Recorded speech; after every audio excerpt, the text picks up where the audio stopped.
Live everywhere. Daily Co's Radio on netrootsradio.com presents David Walton. Kagro in the Morning Show.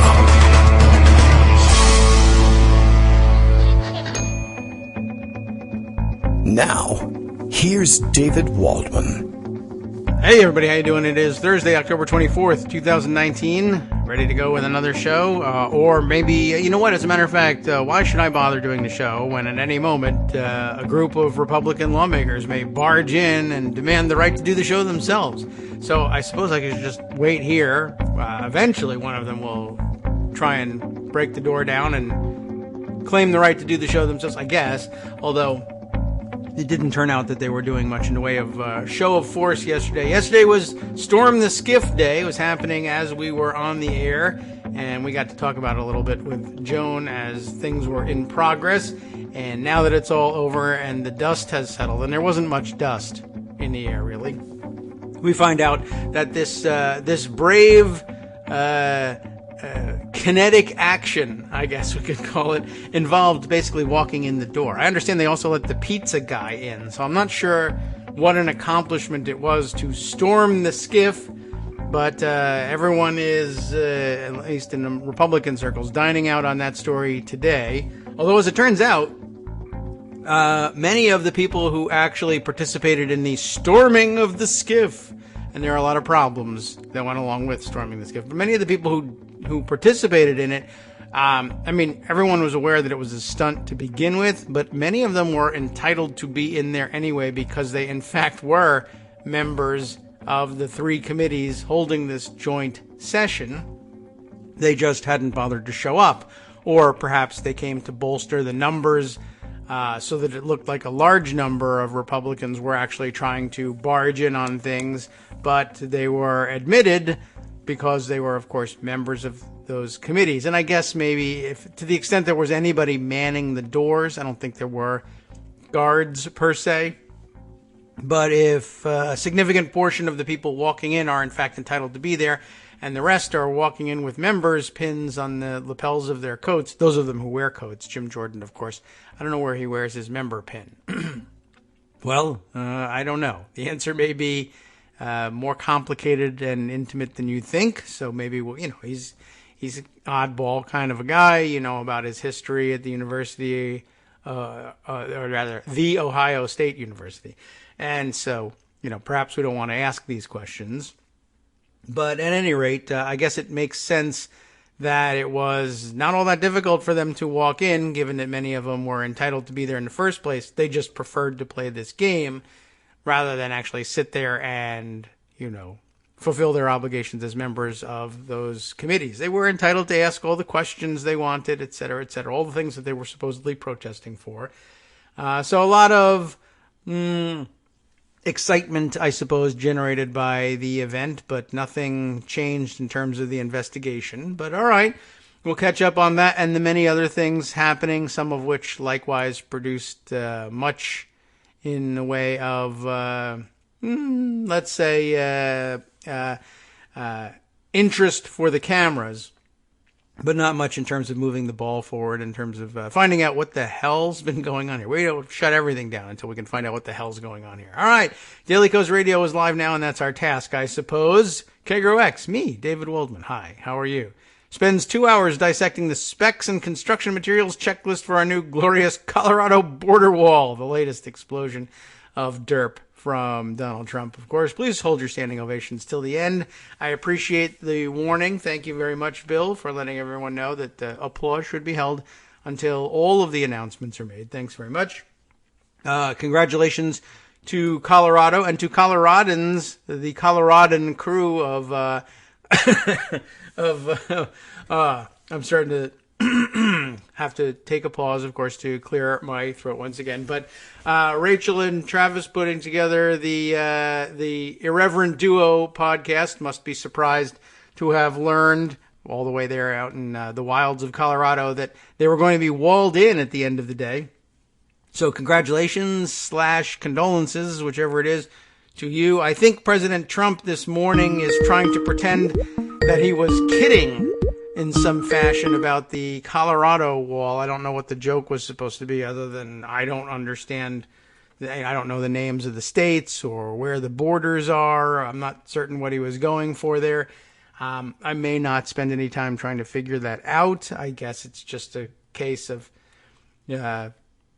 he's just out there ad-libbing, and mistakes are made from time to time. No harm done with this one. There are plenty of mistakes that he could make that could cause real harm to many people. We'll be covering those probably for the next 2 hours of the show. But yeah, I don't know. I mean, if anybody thinks they get the joke and can explain it to me, feel free to call, write, text, email, telegram, whatever you might have. Carrier pigeon always welcome as well. I'm sure Abby would love that. Good morning to Greg Dworkin, who I don't know. Are you hiding any other people in your house today? No, and okay. if I did, I wouldn't tell you. Oh, all right. Well, I wouldn't who got the joke is Senator Pat Leahy. Did he? Yeah. Okay. He drew a map of the U.S., and he redrew the border so that the southern Colorado border was the border of the United States, and then he took New Mexico just south, and he crossed off New. And so it just said the border between Mexico and Colorado. All right. Well, all right.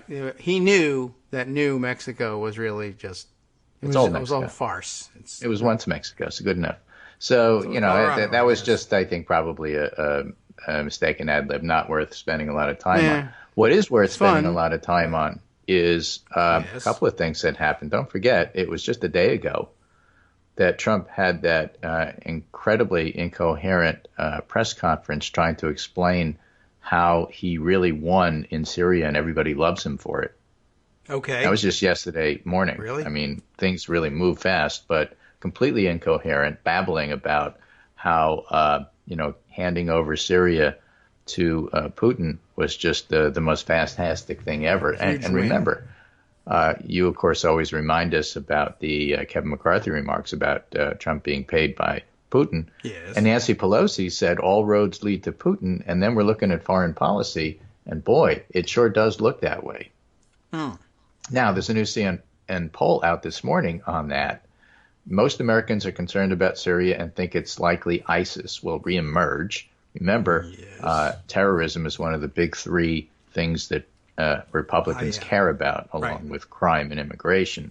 But 3/4 of Americans are concerned about the situation in Syria. Many see a reemergence of ISIS as likely following recent changes in U.S. policy. Of course, the country is divided over how to proceed, but 51% think the U.S. has a responsibility to remain involved with the ongoing conflict in Syria. 43% do not. 72% of Democrats say yes. 65% of Republicans say no. And 3/4 of the country, 75%, concerned about the situation in Syria, including 43% who are very concerned. And, of course, dividing across partisan lines. What I thought was interesting, though, is Trump's ratings for handling his job as commander-in-chief. 40% approve and 50% disapprove, are around the same as his overall approval numbers, but there's been a 9-point increase in the share who disapprove of his work as commander-in-chief, driven by a 16-point increase in disapproval among independents, as well as a 12-point increase in disapproval among Democrats. So how is Trump doing as his main job, not his hospitality job? Not so good. And by the way, and maybe we'll get to it in the show, maybe we won't, but even if we don't, just keep this in mind. If you're looking at how things appear come November 2020, keep in mind that one of the things that has to happen, and Joe Biden's already done this, is that candidates on the Democratic side have to pass the commander-in-chief test with voters. You have to have this image that they can do this job. Elizabeth Warren still has to cross that if she wants to be the nominee and the candidate that beats Trump. Pete Buttigieg as well. I mean, it may sound stupid, but it's one of the things that goes into the job description. And sure, you can say, look, Trump isn't qualified and look at him, but that's not the point. You got to convince voters, not yourself, that you've crossed that threshold. So that's just something out there. All right. People aren't polling on that just at the moment, but maybe they ought to. Get busy, pollers.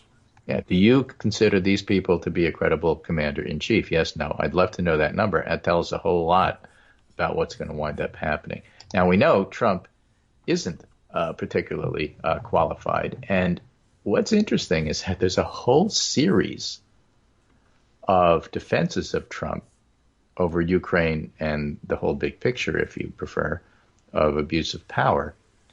And some of them are built, like the Wall Street Journal, who had an editorial this morning, on the fact that, as Lawrence Hurley, Supreme Court reporter for Reuters puts it, even if Trump wanted a quid pro quo, he shouldn't be impeached on the grounds he was too inept to carry it out. What? Right? So No. you can't defend what Trump did. Therefore, you have to look at the offered defenses to get an idea of where Republicans are going with this. I didn't do it.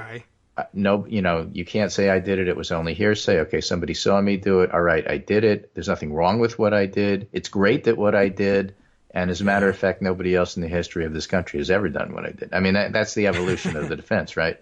Usually, yes. So for them to say, okay, he did it, and you know what? It's not a good thing if somebody did this, but in his case, we can excuse him because, and then you start filling in the other things. And in this case, it's because he's so inept that, he can't possibly be a threat. Now, the idea that you would go in a bank and threaten the bank with guns and hand grenades unless you give me the money, and then nobody gives you the money, and then you walk out, and that's fine because, no harm, no foul, right? Sure. That's a very interesting defense. And, of course, it doesn't last for more than a few days, but it's just part of the whole big picture. So you have an inept president as commander-in-chief, completely screwing up world affairs for years, ruining America's image abroad. No allies trust us anymore, but it doesn't matter because he's too inept. Okay, that may or may not be a crime to be inept, but at the same time, it does raise that commander-in-chief threshold, and I would argue Trump doesn't pass it.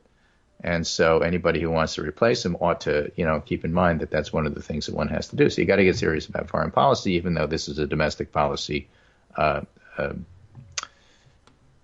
now for the Democrats to try to decide who their nominee is going to be. Yes. So Walter Shapiro in The Guardian has a different take on ineptness. Trump's presidency is built on lies. Does he actually believe them? The president's efforts in Ukraine break Watergate's record for presidential stupidity. What was the point? And he goes on to say, you have to remember what happened. The failed 72 break-in at the Democratic National Committee held the record for presidential stupidity in the quest for re-election. As John Farrell tells it in his acclaimed 2017 Richard Nixon biography, the DNC was a backup site after Gordon Liddy had failed 4 times to break into the George McGovern headquarters. As Farrell recounts, bugs planted in the DNC headquarters could provide a wealth of information of all kinds, Liddy believed. By any rational measure, the Watergate break-in was dangerously unnecessary since Nixon would go on to carry 49 states, even without planted microphones at Democratic headquarters. But at least Watergate at the beginning was a tight-lipped conspiracy with the burglar CIA-trained veterans of the 61 Bay of Pigs invasion. In contrast, everyone from career diplomats like William Taylor to the government in Kiev seemed to know about Trump's plotting in Ukraine. So he did everything out in the open. Everybody knew about it. And, what was the point, Walter Shapiro asked, because Trump just makes stuff up about his opponents anyway. What does he need to go in and get dirt? He's going to make up dirt. Yeah. Why is he even doing this? I could offer a theory, but that's a good point. I mean, why not just simply make it up and simply say make stuff that up the way you normally does? Yeah. All right. So that's one wants set to say of, somebody else did it, of defenses of the indefensible on Trump's part. Okay. And this all gets back to why did the Republicans stage this phony "I want to get arrested and be on TV so I can show you it's a kangaroo court" stunt yesterday. And these defenses falling apart are a lot of the reason for that. As a matter of fact, I think I tweeted a couple of front page pictures to you in this little roundup here of the New York Times and the Washington Post. Maybe I did, but Trump's war on the deep state turns against him. House Republicans disrupted the impeachment inquiry as evidence mounted against Mr. Trump. Why did Republicans storm the Capitol? They're running out of options. In Steve Bannon's basement, a rogue war room to fight impeachment. And that's just the New York Times. The Washington Post has their own set of things. Republican defense of Trump grows more frantic and disjointed as Ukraine scandal escalates. Lawmakers can be their own biggest cybersecurity vulnerability. That's because they brought the restricted phones into the skiff, and it had to be swept afterwards. Trump told the GOP to fight. It took the brawl underground. Democrats prepare to move inquiry onto the public stage. Sondland all of a sudden doesn't recall threatening Ukraine over funding. I can't remember saying that, even though I said that. And then what else?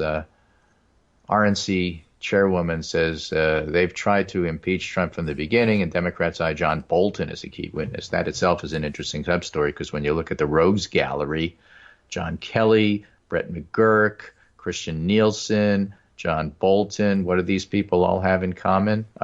General Mattis. They've all, after they left the administration, in paid private speeches, trashed the administration. Right. So, that doesn't necessarily gain respect from me, but it's just pointing out that leakers are leakers and are going to leak. And, Trump is not in control of the story anymore.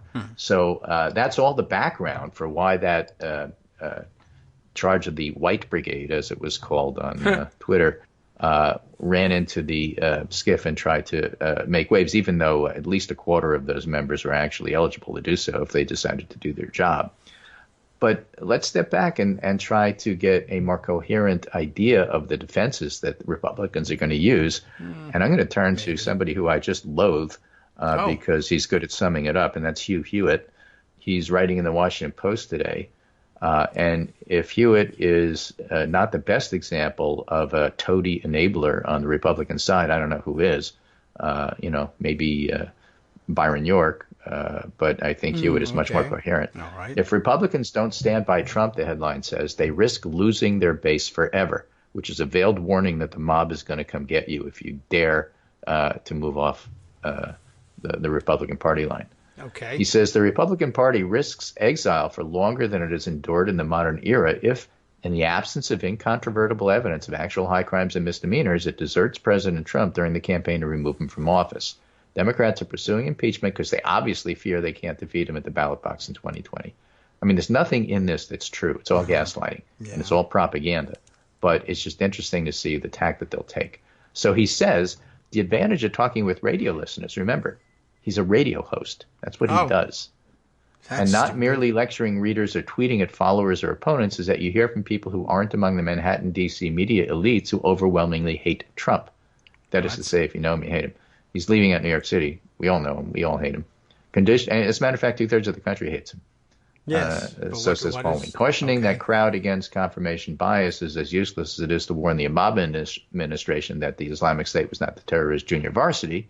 Awkward truths don't do well on the left, but here are some awkward truths. First, there was no quid pro quo, much less than a legitimate one. It hasn't been proven. Okay. Second, quid pro quos. Remember, we're at the beginning of the inquiry. We're still talking about whether or not it's okay to go ahead and inquire. And what Hewitt is saying is, listen, it's not proven. We're not at endgame yet, and therefore you can't even begin to look. No. Second, quid pro quos have always, right? I mean, that's what he's saying. Yeah, that's what he's saying. It's just it doesn't match with the facts of the case. But all right. As a matter of fact, there is a great match. I paired that with a Philip Zelikow piece in Lawfare. Republican Philip Zelikow even got the seal of approval from Marcy Wheeler because it was such a good article. Self-dealing in Ukraine, the core of the impeachment inquiry, laying out very well why it's bribery. But anyway, second, quid pro quos have always been a feature of U.S. foreign policy from the long ago Louisiana Purchase. For some reason, Hewitt was trying to make the case that this is just like the Louisiana Purchase. It would be if the President of the United States at the time took all the money and put it in his own bank account to buy it for himself. If it would be. But other than that, part of Monticello, then it would have been the same. Yeah. So central to the controversial U.S.-Iran nuclear deal, Obama sent the Iranian regime $1.7 billion in cash, which if I recall correctly, was actually theirs. But again, that's not the same thing as putting it in your own pocket. No. Quid pro quos are sometimes excellent and obvious, sometimes controversial, sometimes illegal. He says, okay, well, at least he admits sometimes it's illegal. And third, if a quid pro quo involving Trump is established, which of course it has been, and the agreement it refers to was the leveraging of military or civilian aid to Ukraine for assistance in the investigation of the attack, on the 2016 presidential election, that would not be illegitimate. In other words, it's perfectly okay if what you were doing was running after a conspiracy theory based on 4chan and 8chan talk areas that say that the secret server, of which one doesn't exist, is actually in the Ukraine, and they have they have all of that information. So it's a crazy conspiracy theory, but it's justified because reasons. And it would be of a piece with special counsel Robert Mueller's investigation, which involved at least a dozen requests for assistance in foreign governments by Mueller and his staff. So he's equating a personal gain conspiracy theory effort with a legitimate investigation of what happened on behalf of the United States. Yes. I mean, it's all in his own language there. That Mueller made requests of foreign governments, and Trump made demands of foreign governments. And therefore, it's all the same. Yeah. But he's making the case that pursuing the conspiracy theory is completely legitimate. Sure. And then fourth, the impeachment inquiry cannot be allowed to block or overshadow the deep dive by Attorney General William Barr and U.S. Attorney John Durham into a suspected handful of anti-Trump zealots at senior levels in the FBI. He must be talking about Rudy Giuliani and the New York FBI, who leaked all the information about Hillary's emails. And they must have done it in Rome and London. And in order to make sure Budapest. that Hillary was president. Sure. Right. Great theory. If Congress' attacks on Trump is permitted to subvert the Justice Department investigation before its findings are publicly aired, the Republican establishment in Washington will simply be torched by the GOP grassroots. So in other words, if you dare to try to block this zealotry partisan attack by Barr, the GOP grassroots is going to burn you down. It's a veiled warning. The mob is coming for you if you get off the mark here. And that's why I think this people like Hewitt are so dangerous. If the impeachment process moves toward a Senate trial, he says thankfully finally, House Republicans had better offer loud and sustained denunciations of the outrageous star chamber tactics of Adam Schiff. Now, why is it a star chamber? Because it's done in secrecy. Yeah. You know who made a really great case about why you need to do this in secrecy? That would be Trey Gowdy talking in 2014 about Benghazi hearings. He said it has to start in secrecy. I can get far more information with a 5-hour deposition by staff than I can by my fellow members speaking for 5 minutes each. And that's a ridiculous way to actually conduct an investigation. Yes. So Trey Gowdy's a big supporter of what Adam Schiff is doing, and that's what Hewitt calls a star chamber. So he goes on to say, members of the public know the impeachment effort has been pure political theater. This is a funny column because it comes right after the charge of the White Brigade. And they know that Schiff couldn't care less about the precedents of the impeachment process, which is a funny thing to say because I just told you that Trey Gowdy actually established that precedent in terms of actual investigations. Yeah. And they know that Speaker Nancy Pelosi's accusation about Trump, all roads lead to Putin, just after Trump handed over Syria to Putin, is rank McCarthyism. And I don't know what rank McCarthyism means, but actually there's some pretty good evidence that Trump actually is doing things that benefit Putin. And that's not the same thing as doing Putin's bidding. That's not the same thing as being an asset. That's not the same thing as being an agent. But clearly Putin is benefiting by this. And they know the media is stacking the deck with Trump haters at every opportunity. That means in Washington speak that the evidence is so overwhelming that it appears everywhere. And he's really pissed off about it because they're trying to bury this by concentrating on this other shiny object over here known as the Barr-Durham investigation. And they know that. And then they say that you should be blacklisted for anybody not calling for Trump's head. I don't know where he gets that, but totally made up. They know these things, and they won't forgive surrendering to these left-wing elites because it's uncomfortable to confront them at Nationals games.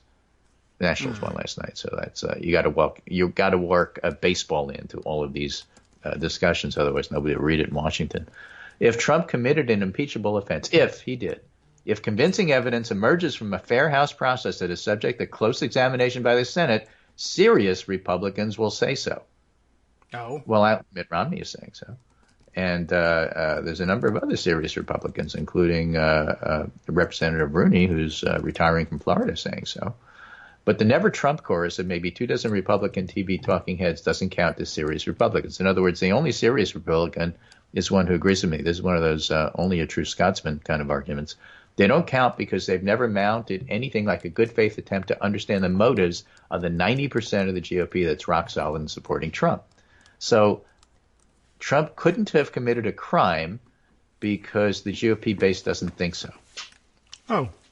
I think that's how the Justice Department works. I'll ask Bill Barr. I'm sure he'll agree with me. Yes. Well, I hope so. And while you're asking him, maybe you can ask him why they're not broadcasting his meetings with the Italian intelligence agencies and the others that he's flying around the world to conduct. I don't want it, I don't want him to fall into the secret star chamber trap and invalidate all his research.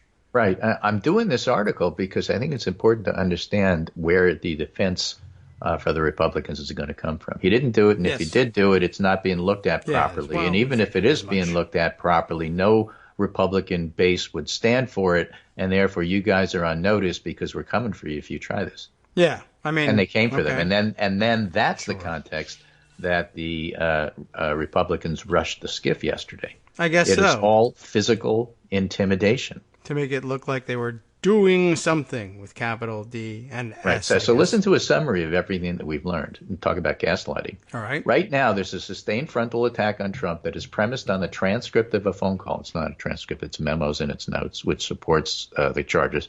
With the Ukrainian president that has not impressed the public as evidence of an offense. The public has moved 20 points in favor of impeachment, much less an impeachable one. And there's an ocean of innuendo about Rudy Giuliani, whose conduct is intemperate, but no credible allegations of wrongdoing. That's not enough for the Mueller disappointed. They need to leap immediately to the conclusion that the former New York mayor is criminally culpable and the president is complicit. That won't fly with the Republican base. Okay, well, if we're interested in what would fly with the Republican base, it would be a different show. I would say so. It would be a different country. That too. All right, we'll be right back in 2 minutes to digest more.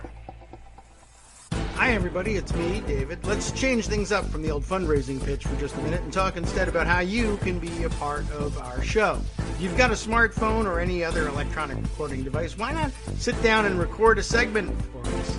Read us an important article and give us your take. Or read one of your own original essays, or even just give us your commentary on something you'd like to share that's important to you. Then send the file to me at kagrox@gmail.com, and I'll try and work it into the show. Short segments, a few minutes in length, are easiest to fit in. And of course, I can't always guarantee that I'll be able to play everything, but if you've ever shouted at your radio or TV about something you wish was being covered, here's your chance to change that. Make the show your own. Send your submissions to me at kagrox@gmail.com.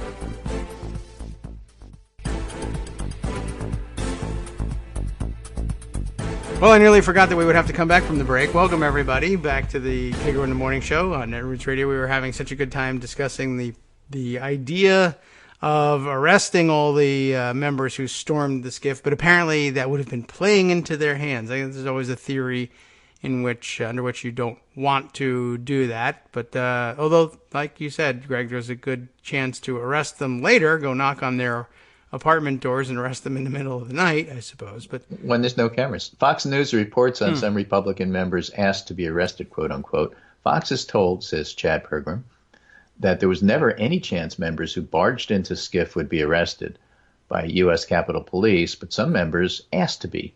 They wanted the optic of being frog marched out of the skiff in front of TV cameras, and that would help with the GOP narrative of democratic process abuse. So naturally, Schiff didn't allow that to happen. So if you're wondering how come Schiff didn't just have them all arrested, that's why.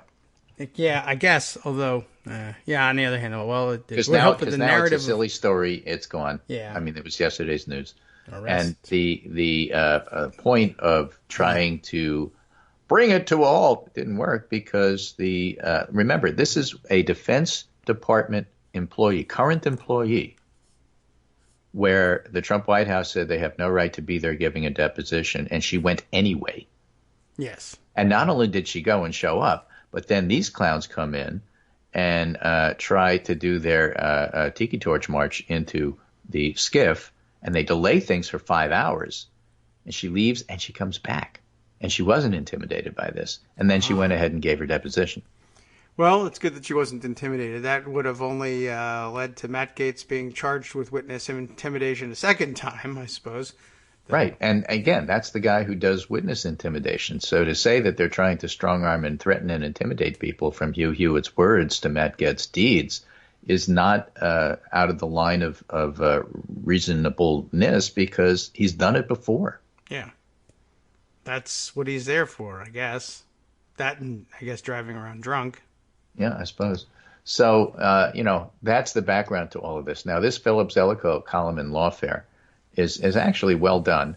Says the core of the impeachment inquiry is about whether Trump is engaged in self-dealing, where he used his power in a publicly held enterprise, that is the government of the U.S., for personal gain. Hewitt left that part out of his column. Yes. Most executives in the private sector know what self-dealing is, and recent headlines about Renault Nissan or WeWork have reminded them.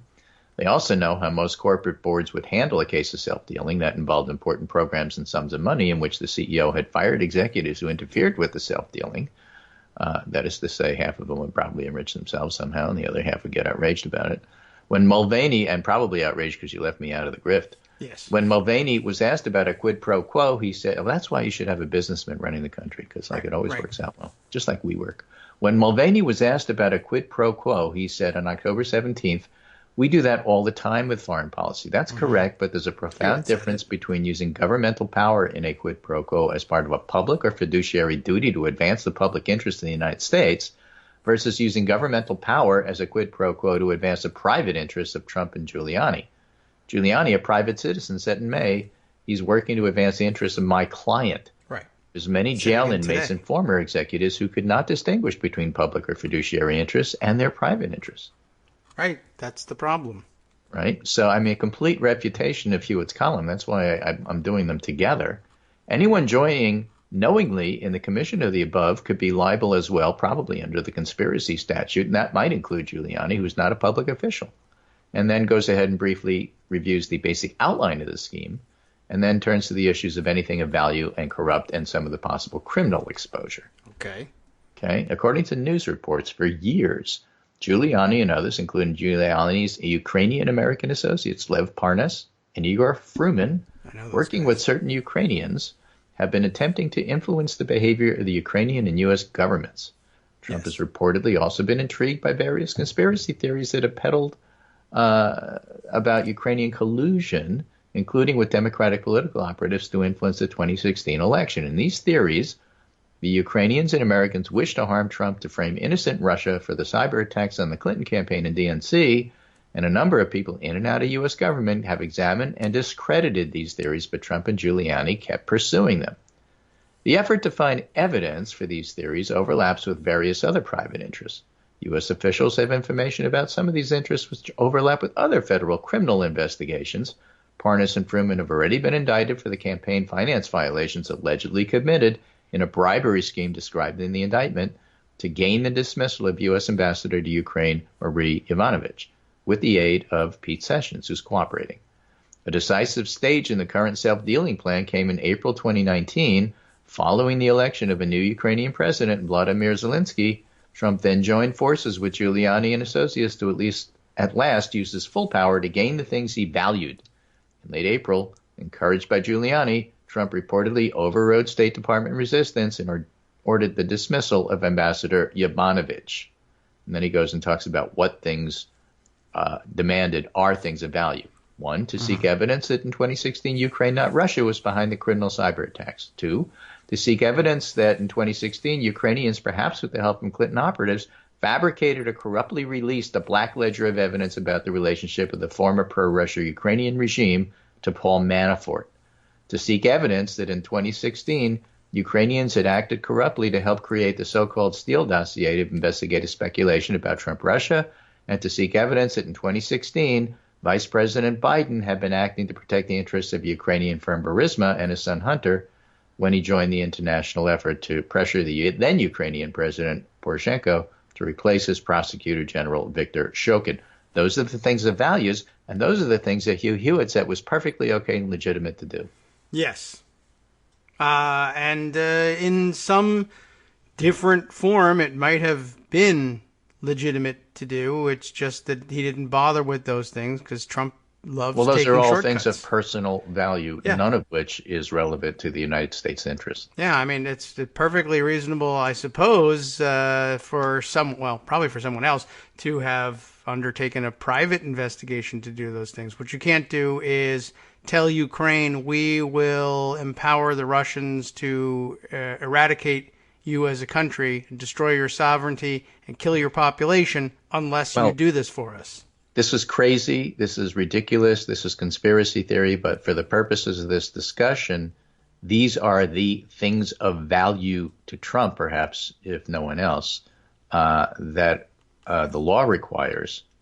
To break the law, you have to try to solicit things of value. These are the things of value, which Hugh Hewitt just blows off and says it's perfectly reasonable to do that. It's not. Yes. In fact, it's the basis of the crime. Yeah, they built in a what they call an investigation around these facts, in the hopes that people would mistake someone's hobby in an interest in these conspiracy theories with an official investigation of the United States government, which they're able to do if you're president. The actual argument he makes, Yes. actually, David, what he's trying to do in a narrator voice is try to equate Trump's personal self-dealing with the Louisiana Purchase. Yes, he actually did try to do that, which is rather amazing. Which is rather amusing. And so Zelensky then goes and writes, however, any prosecutor familiar with the federal bribery statute, yes. Actually, this is Zelikow. Yes, not Zelensky. Not Zelensky. Though he could have written this. Zelensky's the other guy. Fluent in English, right. Okay. Any prosecutor familiar with the federal bribery statute and any lawyer familiar with self-dealing cases will recognize all the elements of the offense. Under the law, the quid pro quo need not be explicit. Need only be intended, although in this case there was actually direct bargaining. How Ukraine must meet the demands as a condition of various U.S. official acts. Yes. And those official acts were spelled out by Ambassador Taylor, and they include withholding money for arms, which was legally set by the Congress, as well as a personal meeting with Trump. So that was the quo in the quid pro quo. And who knows what else they might have added later. Right. But even before Mulvaney's public admission, the nature of the quid pro quo seems to have been unusually clear.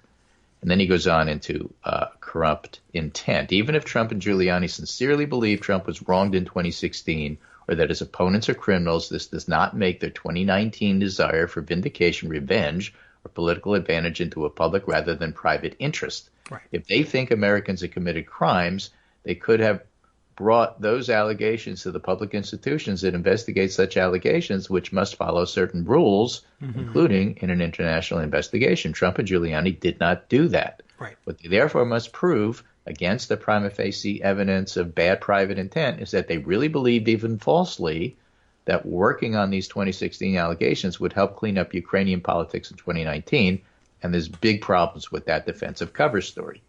So even if you assume that that's what they believed, and I think that's what they believed, they're stupid enough to believe the conspiracy theory. Doesn't make it right, and it doesn't make it a U.S. interest versus personal interest.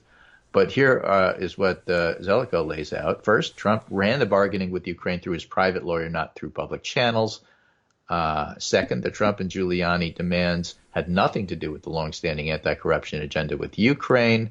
Third, and he goes out and fleshes all those things out. Third, the Trump and Giuliani demands would actually knock down the existing Ukrainian anti-corruption efforts.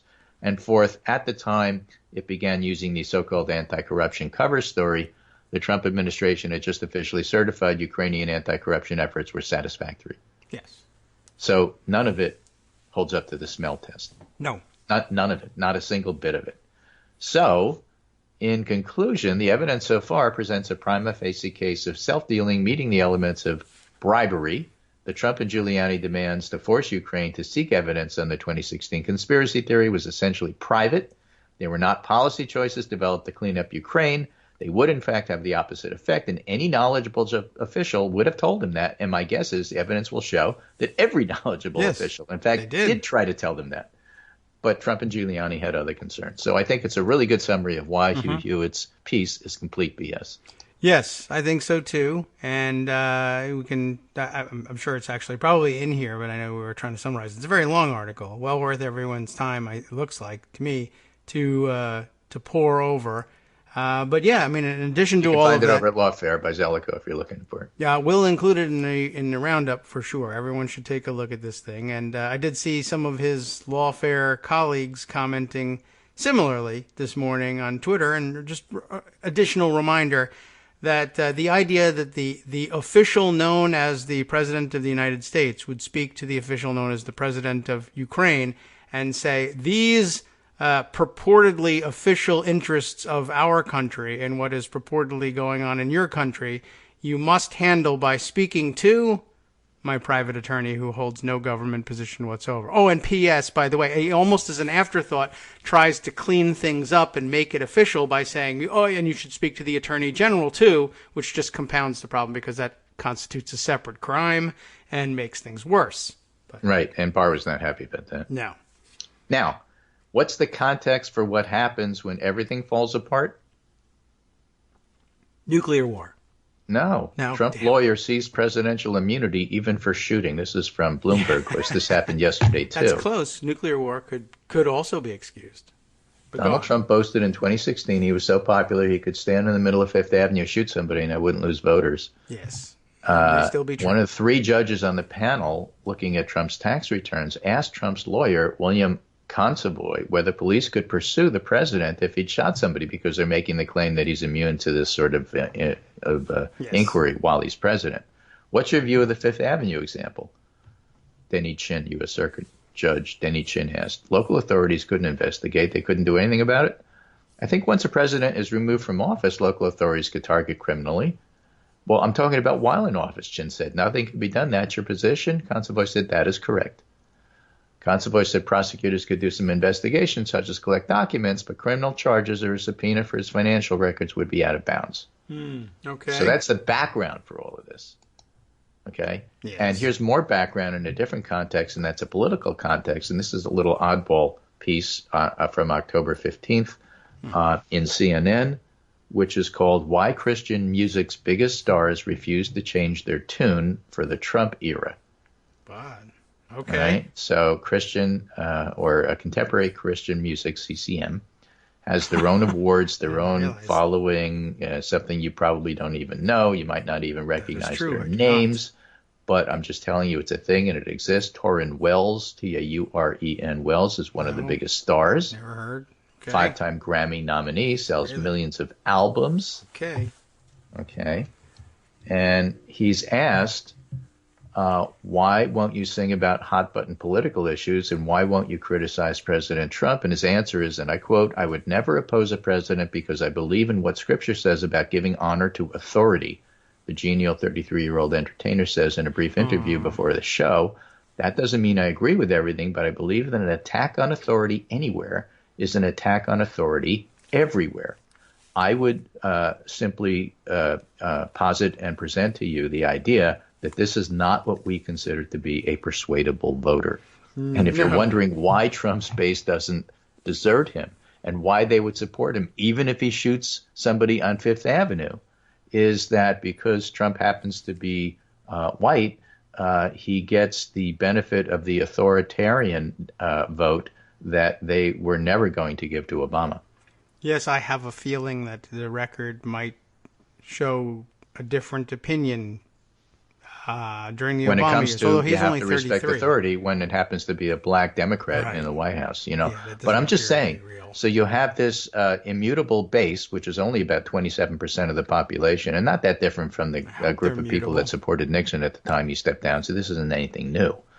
And all discussions about persuadability have nothing whatsoever to do with that particular group of people. So you have people like William Barr, who's committed, in fact, to getting rid of the separation of church and state. And we fear that Kavanaugh is in that situation. We know that Barr is because he gave a speech at Notre Dame and basically said that. And so you have people like this contemporary Christian entertainer who's all in on that. Yeah. Where is that from? Is he in the Bloomberg pieces that you were No, that's a separate CNN piece, and I do have that there. Oh, okay. I looked at the wrong one. Okay. So, you know, all of that is happening. CNN. And, you know, it's the Hugh Hewitts of the world say that they just support Trump because of judges, but what they mean by that is they mean the Bill Barr view of what justice and judges should do, supported by that Christian contemporary entertainer. I just want to pull it all together here and say that, look, that's the worldview that these folks are fighting for. And when they say that the Republican base will never allow you to do anything but that, and they'll come for you, it's just an interesting juxtaposition, because I thought you guys were into authority. And if the authorities say that, no, that's not okay, right, what are you doing storming the place? Right. You can't support the that's people not who respect for stormed it authority. against. That's outrageous. What am I missing here? I don't know what to tell you about that. I was going to say something, but I suppose that's painting with too broad a brush. But I don't know. I guess it's, you know what? I blame the music. That's what it is. It's just as rap ruined everything. It's violent video games that caused all of this. Yes. Okay. That could be the case. Violent Christian video Jolie games. remembers right. Seriously, it's obviously the recording artists that they're listening to, and we need some warning labels on them, and we need to drag some of these guys in for hearings about why they're corrupting American youth. Yeah. Well, they're not corrupting American youth. They're suppressing American youth. Big story in the New York Times about how they're trying to make sure college people can't vote because, why not? But let's just end this segment today with a look at this morning's Quinnipiac poll out. October 24th, that would be today. Warren opens up lead in Democratic primary as Biden slips. Quinnipiac University national poll finds Dems say Sanders is the most honest candidate, which I think is true. Okay. Brent believes in what he stands for, and he stands for what he believes. It may not be the most popular position. People may not want that, but there's no doubt about it. He means what he says, and he says what he means. I will give him that. 28% of Democratic voters and independent voters who lean Democratic say that, followed by Biden and Warren, who received 15% each, and Buttigieg with 11%. And there's your top tier. Everybody else is fading. But in this particular poll, all right, Warren leads, and this has been a Warren-friendly poll before. Right now, Warren gets 28%. And Biden gets 21, Sanders 15. That's a bit of a fade for him. Buttigieg 10. Kamala Harris is at 5, a big fade for her. And Klobuchar is at 3, so she shot up to the point where she will absolutely make the next debate.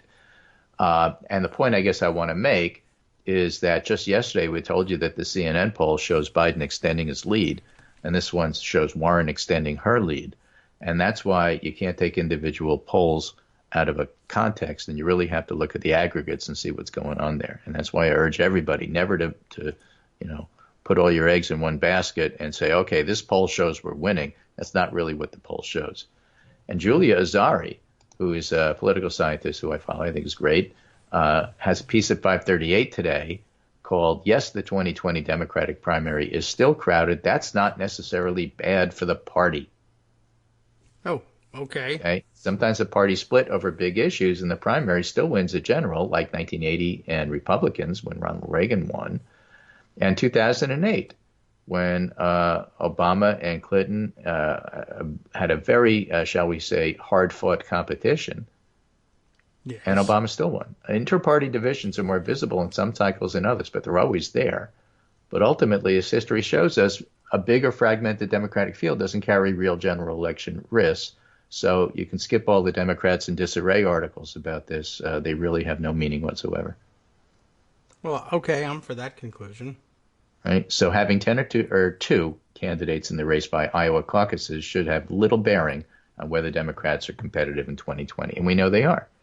And so, again, we talked about yesterday, Warren, Sanders, and Biden as the best known Democrats, who in a lot of ways really are generic Democrat. Okay. Yeah. I see what you mean. Are still leading by 10 points over Trump. And so that's where things actually stand in terms of the general election. And yes, it matters which one it is, but no, it doesn't matter which one it is, depending upon what kind of question you're asking. Okay. Yes. Because I think some would do better than others. I still think Biden has a better chance of beating Trump in Pennsylvania. Oh, interestingly, Ryan Costello, ex-Republican congressman, was on Morning Joe yesterday, or at least one of the cable shows. I don't remember which one anymore, making that same point. He said, who's going to win in Pennsylvania? He's a Pennsylvania ex-congressman, Republican, said, well, if it were right now, there's no question Biden would beat Trump. I mean, it's just going to happen. I think Trump would beat Warren in Pennsylvania. That's my gut, he says. But it's just an interesting situation where you have various Democratic nominees or potential nominees in the primary doing a little better or a little worse in individual states. But overall, Trump is Trump, and he's in his 40 to 45 range, and he's not moving out of that, and everybody beats him. Okay, let's get to it already. Right? Now, Daily Kos and Civics ran a slightly different poll just to see what's going on here. They ran a poll, forget about Trump. Let's pretend Trump gets impeached and removed. How do the Democratic nominees stack up against Mike Pence? Oh, okay. That's a good idea. That's a little different. So I'm going to give you that one here because Carolyn Fiddler just posted it this morning. Oh, okay. Good thinking, and that everybody. Is Warren beats Pence 46-42. Biden beats Pence 46-43. Margin of error, same number. Mm-hmm. Same number for Sanders, 46-43. And Buttigieg is 43-43. That's all within the margin of error. And I would argue in this particular poll, again, whoever you put in for Democrat is the generic Democrat, and Pence is the quintessential generic Republican. That's true. I mean, in every respect. In every respect, right? Empty suit and all. So, or as some people call them, the flannels. But if you look at these numbers, Trump is actually running behind generic Republican. Yes, well, he is his own brand. He is his own brand, and that brand isn't so great. So, again, that's how things stand at the moment, and all the gaslighting from people like Hugh Hewitt doesn't change that. All right, I'm for that. That's right. Interesting. Good question. I like the thinking here. Right. This month's poll, says Carolyn Fiddler, also reinforces the fact that frequent Fox News viewers are deeply disconnected with mainstream Americans. While 51% of all Americans believe Trump has weakened U.S. national security, a whopping 92% of faithful Fox viewers think he's strengthened it. Yeah. Bad news. Right? You can dig into all the topics. Literally, drawing U.S. troops in Syria, global student climate strikes, attitudes toward China, voters' top priorities, and everything at Civics, because they have all the crosstabs there. So it's a wonderful little change in looking at what's going on here. So that's my summary for today, just to give you an idea of where we're at. After all of this, there'll be more. But don't forget, there's incredibly damaging to Trump evidence that's being deposed behind closed doors. And within a couple of weeks, some major events are going to happen. Maybe first and foremost is we have this Virginia election coming up in 2 weeks. Yes. Right? But at the same time, about that time, contemporaneously, I think Adam Schiff will turn toward public hearings. Oh, wow. Because I think they've gotten what they needed. And the reason that yesterday's was so important is because they don't need to. They have enough evidence without this. But they're trying to establish the quid pro quo by having people from the Defense Department testify what's the deal with holding up the money for Ukraine. That's why yesterday's deposition was so important, and that's why it was stormed by the Tiki Torch people. Yeah, the Defense Department portion of the funds that were held up, as it turns out, under technocratic analysis, also recently conducted, I think, also at Lawfare, or one of the adjacent blogs, one of the real weed diving blogs, took a look at whether or not the president could arguably have been exercising legitimate executive power in blocking the release of the funds. And what they came up with was that the lion's share of the funds having been appropriated by the from the Department of Defense budget, they had much less flexibility than the smaller portion, which came from the State Department budget. So somebody still gets nailed here over some of it, but I guess there's a technocratic legal argument for allowing the president more leeway with the State Department money. I can point you to that analysis at some point as well, but suffice to say that someone's getting nailed here, and I guess now the the guess is that in perhaps 2 weeks, we'll start to see those things happening in open public hearings instead. Right. Okay, got it. So that's, mid-November is where I'm looking for a lot of this stuff to go public. All right. I'll be available at that point, and shortly thereafter, Thanksgiving, we'll take a few days off. Then we'll have a parade, and then be back on. Yep. Okay. So that's what'll happen. By then, the World Series will be over. Yes, that's true. This could be this week at the rate things are going. Oh, by the way, just in passing, our friend Daily Tricks points out Rasmussen has Trump's approval rating at its lowest point since February 1st. It's now at 43%. This is the poll that generally has him at 50%. Huh. So things are just not going well for Mr. Trump, and that's just the way it works. And probably because he's stupid and corrupt, I would think. And but that's only my opinion. Okay, well that's good. We have some room for that at the end of the show, at the end of the segment. Anyway, we got to allow you your opinion. Yeah, I suppose. I'll ask Abby. So we'll see what happens.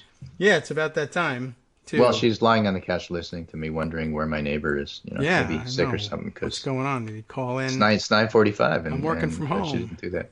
May I point out, and this is just interesting. There's a fellow named Gabriel Maylor, who's a columnist who writes at places like the Federalist, well-known conservative. Oh, blah. Yes. And Steve Scalise said Democrats are trying to deny Republican members of Congress access to Schiff's secret impeachment hearings. What are they hiding? And Maylor writes, Scalise is lying. 42 Republicans sit on the relevant committees. That's almost 25% of the Republican caucus who have access and, in fact, have been participating by questioning the witness. Enough is enough with the lying Steve Scalise. So in conservative circles, yesterday didn't go over so well.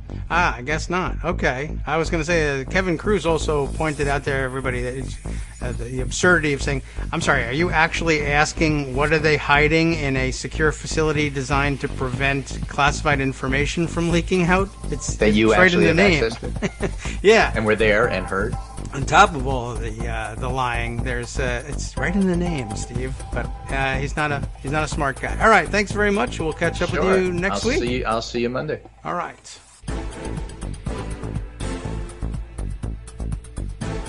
Welcome back now to the Kagro in the Morning Show here on Netroots Radio. Of course, I realized at the end of the last segment, having taken a dive into the technocratic matter of whether or not the executive had sufficient authority to withhold Ukraine's appropriated funding. I realized, I think I read this thing last night and I said, that might be of some interest on the show. But I think I eventually decided this is so technocratic and dry that even our show might have no place for this. Although I did think to myself, right as I was saying it, I think I won't put it in pocket for reading.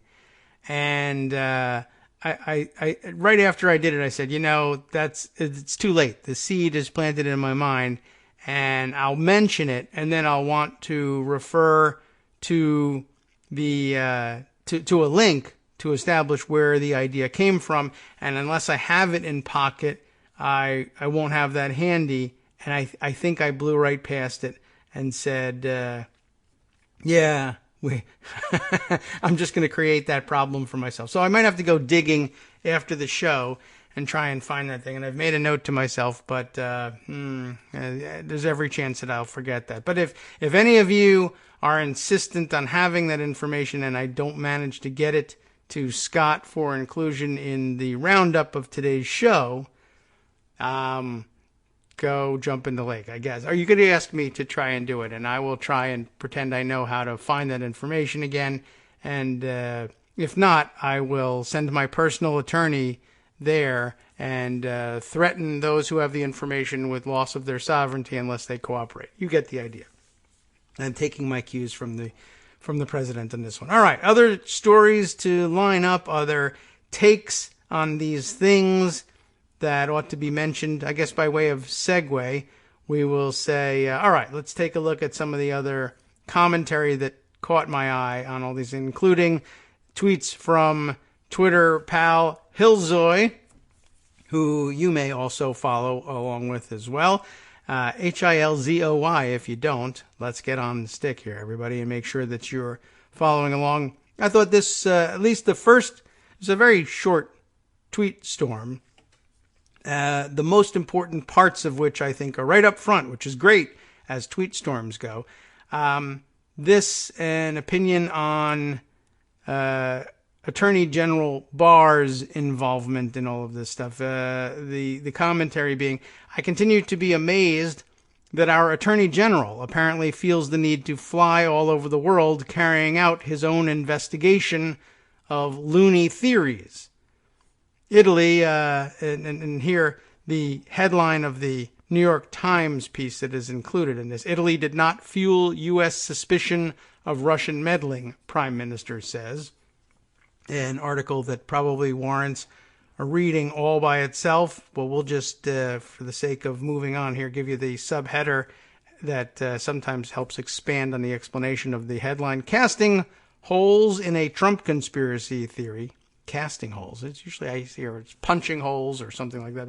Casting aspersions, but casting holes in a Trump conspiracy theory. Prime Minister Giuseppe Conte revealed details of 2 visits to Rome by Attorney General William P. Barr. I actually would like very much to read about that. Maybe we'll double back later on and take a look at that because it's of great concern to me. But Hillzoy, I think, summarizes things very well. I continue to be amazed that our AG feels the need to fly all over the world carrying out his own investigation of loony theories.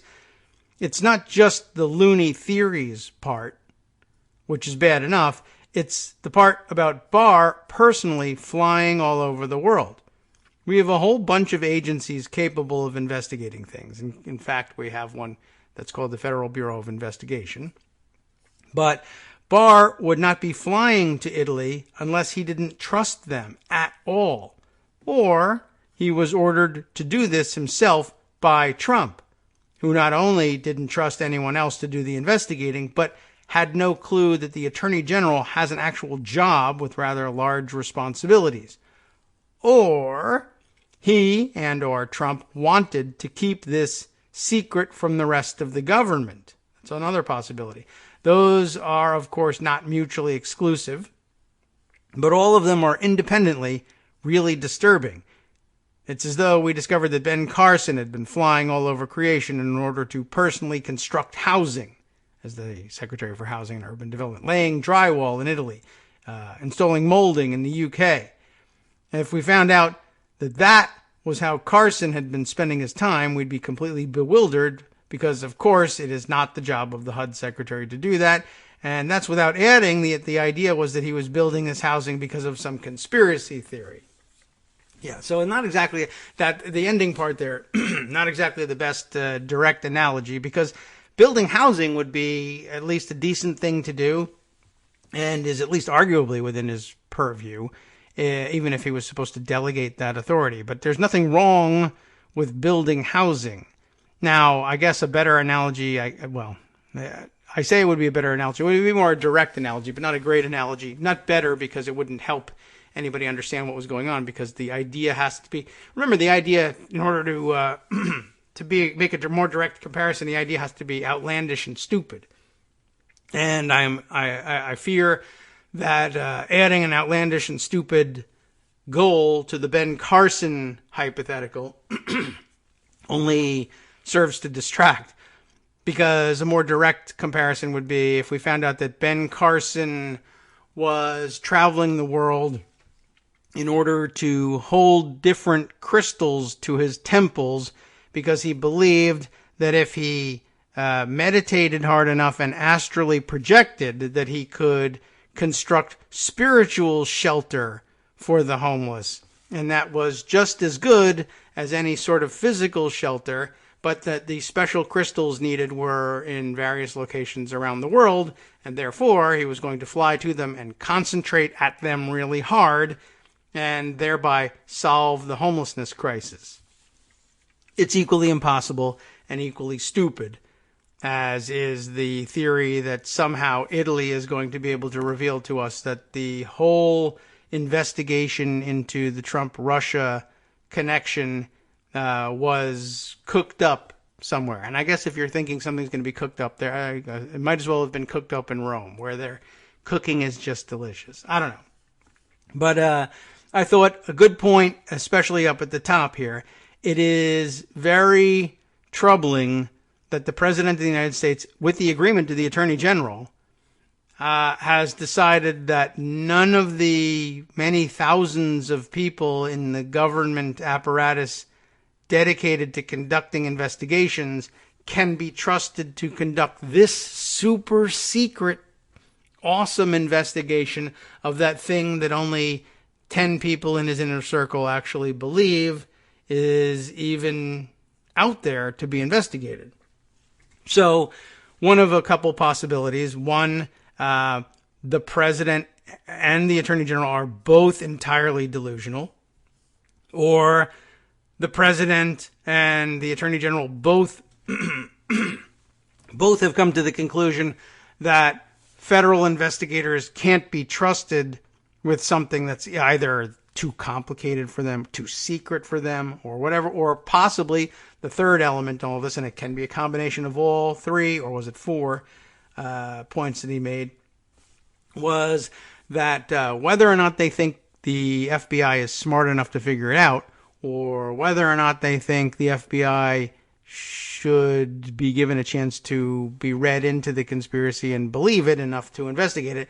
On top of all of this, it was extraordinarily important that the investigation be conducted in secrecy from the entirety of the rest of the government. Who were they going to reveal this to at some point, at some later point? Even if they had hit on what they thought was the evidence. And I suppose another very extraordinary part of all of this is that these guys personally investigating their own hobby horse conspiracy theories are still unable to come up with the evidence of a self-fulfilling prophecy.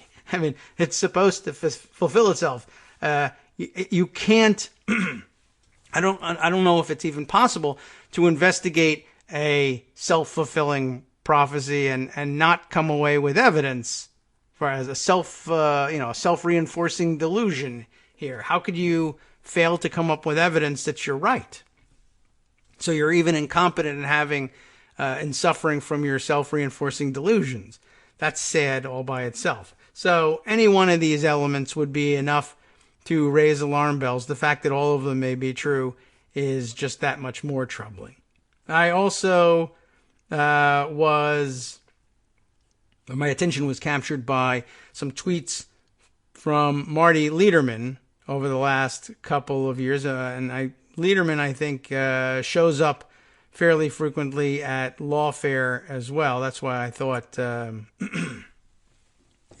he might have been riffing off of the piece that Greg was discussing, but I don't think so. And as a matter of fact, this is tagged to Just Security, which is another, I guess, sort of I would call a Lawfare adjacent blog as well. But also tagged in here, Benjamin Wittes, who is in fact connected with Lawfare blog, as is Lederman. But anyway, he also talking about this, but from a slightly different angle. The globe trotting is of interest to both of them. This one, though, mostly about Giuliani's globe trotting, pointing out that Giuliani tweeted, I guess at some point late yesterday, just blurts out, "With all the fake news, let me make it clear that everything I did was to discover evidence to defend my client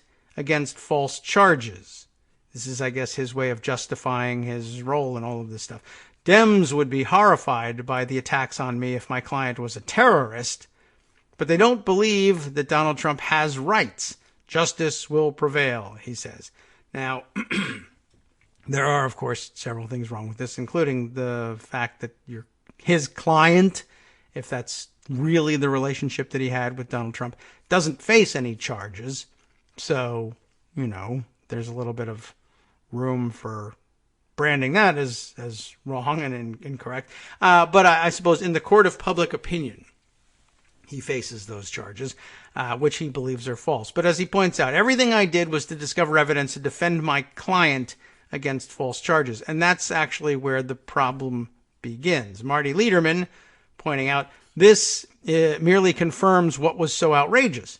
Giuliani wasn't a representative or employee of the United States. His duty of loyalty was 100% to his personal capacity client. That is Donald Trump the person, not Donald Trump the president. And yet Trump told Ukraine, the country, and Trump speaking on behalf of the United States, told Ukraine it had to dance to Rudy's tune. I guess I'll just read it out Marty Lederman's way and then interpret it afterwards, if necessary, in my own way. So Trump told Ukraine it had to dance to Rudy's tune, even though Rudy doesn't represent the United States government and keeps saying he only represents Trump in a personal capacity. This was a tune designed to advance Trump's personal interests in order to remain in the U.S.'s good graces, e.g., to secure access, aid, etc. This is the highest of high crimes, using the leverage of his position as chief diplomat to advance his own interests. That's self-dealing in a nutshell. That's what we were talking about in Greg's recitation of the Lawfare article earlier. Why self-dealing enters into all of this?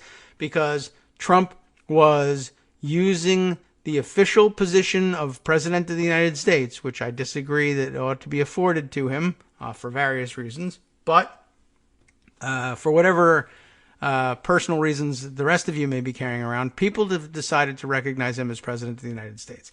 The power he wields, I would explain, is on loan to him at best from all of us. And the whole point of public service is that you are supposed to wield that power in the public interest. Instead, he wields it here in his personal interest. Now, giving him the greatest possible benefit of the doubt. You have to factor in his narcissism and his delusions of grandeur and understand that Trump almost certainly actually believes that what is good for him is good for the country. His personal interest in being reelected, I'm sure he has convinced himself, is really and truly in the interest of the country. The country does best when Donald Trump is president. That is not true, but he believes it. And so therefore, defending myself against these charges is good for the country. The country benefits when I benefit because I'm so great. And so I guess this is where the origin of the I've done nothing wrong story comes in here. I'm helping the country by helping myself. I am the country. The country depends on me being president. And I suppose if you believe that, you can come to believe that there ought not to be any line drawn between you and the country. However, the rest of the world knows very well that that line always has to be drawn and always has to be reestablished, because there might one day be a president not as benevolent in his designs as Donald J. Trump. And if you don't have that line available to you, if it is automatically the case that all presidents are always acting on behalf of the country, then you will never be able to stop some other criminal-minded Democrat from doing something similar later on. Of course, he would simply dismiss that and say, well, it doesn't apply for Democrats because they are terrible for the country by definition. And so therefore, it's easy to reestablish the line when you need it. But of course, most other people would recognize immediately what was going on here.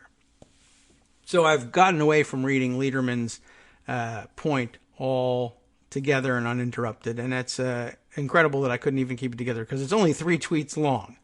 But there you have it. Again, just to reestablish the train of thought, this is why Giuliani is nuts and why Trump's activities and his activities alongside him are so outrageous. Giuliani isn't a representative of the United States.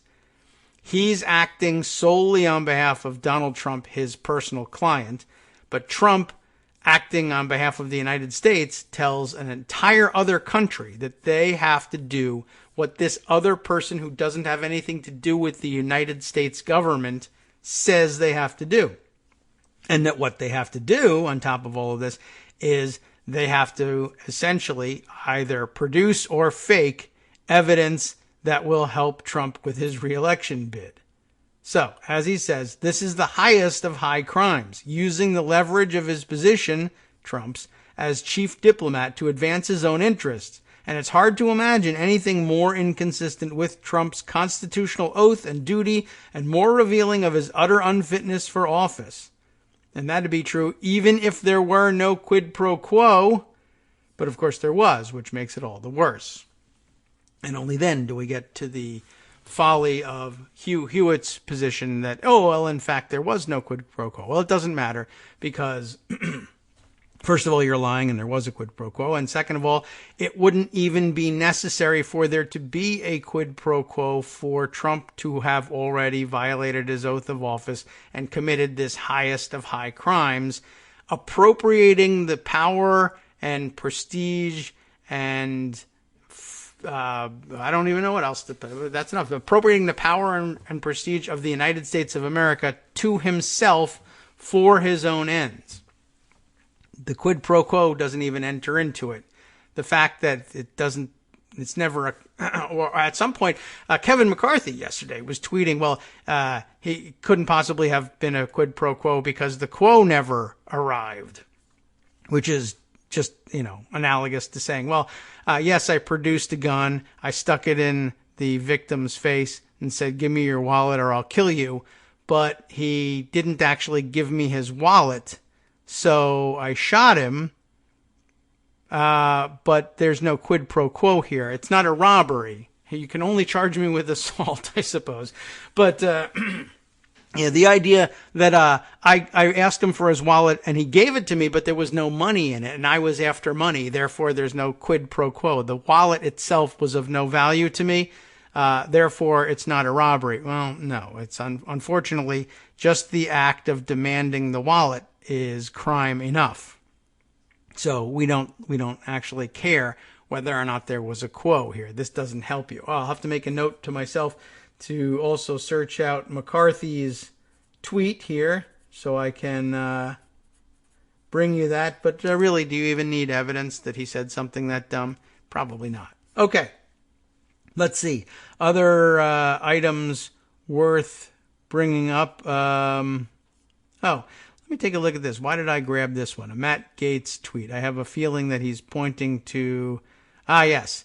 Another story. That's the reason I wanted to have it. Not because of the truth or falsehood of what Matt Gaetz had to say. But I guess what he's saying is he's disagreeing with the conclusion of the Bloomberg article by Billy House, Evan Sully, and Saliha Mohsin, who I guess what they're getting at here is, the headline reads, GOP members disrupt impeachment hearing with Trump's blessing. A lot of speculation yesterday over whether or not Trump either knew about or ordered the disruption involved in storming the skiff. Matt Gaetz, I guess, wants the credit for himself, although I did see both he and another member both claiming that they led the charge in there. So Republicans in disarray.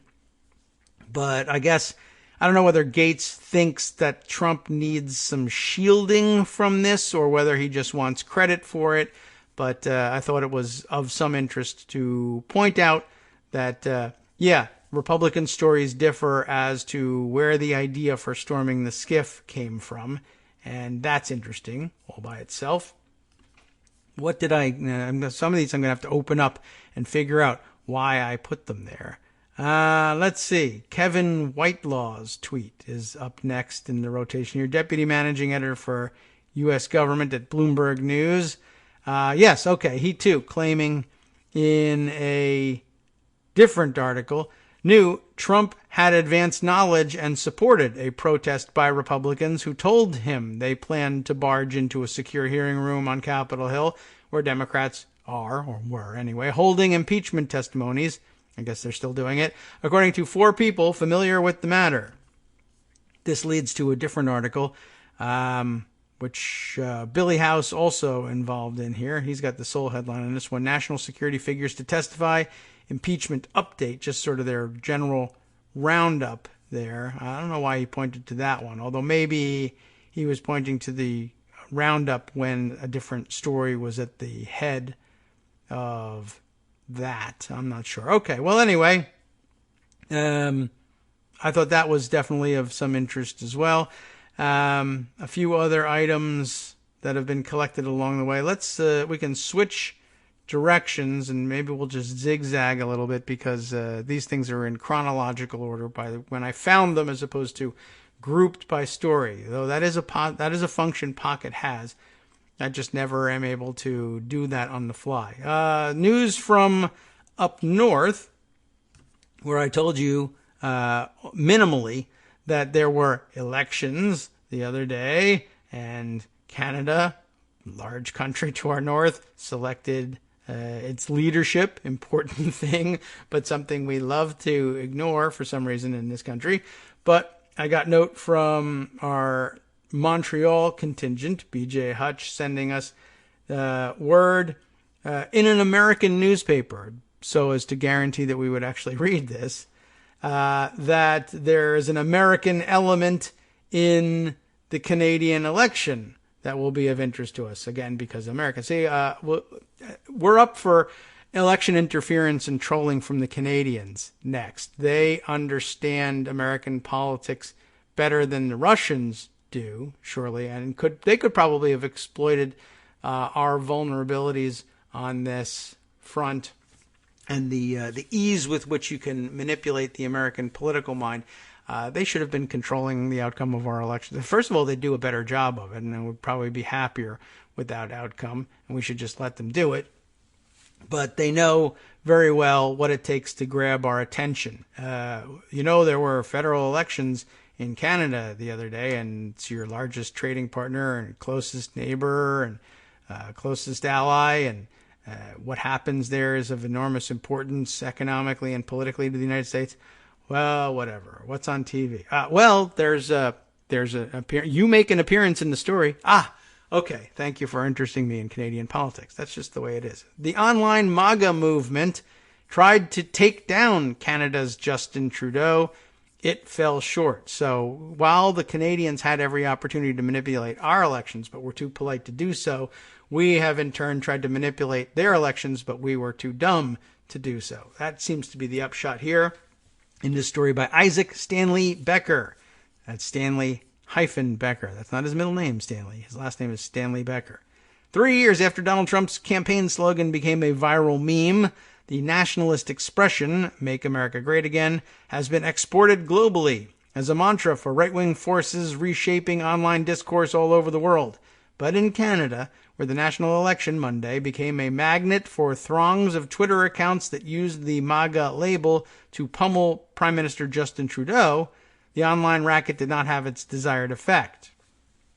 Or maybe it had a smaller effect. We'll find out. Trudeau's Liberal Party was expected to retain power, though in a minority government, according to projections from the Canadian Broadcasting Corporation.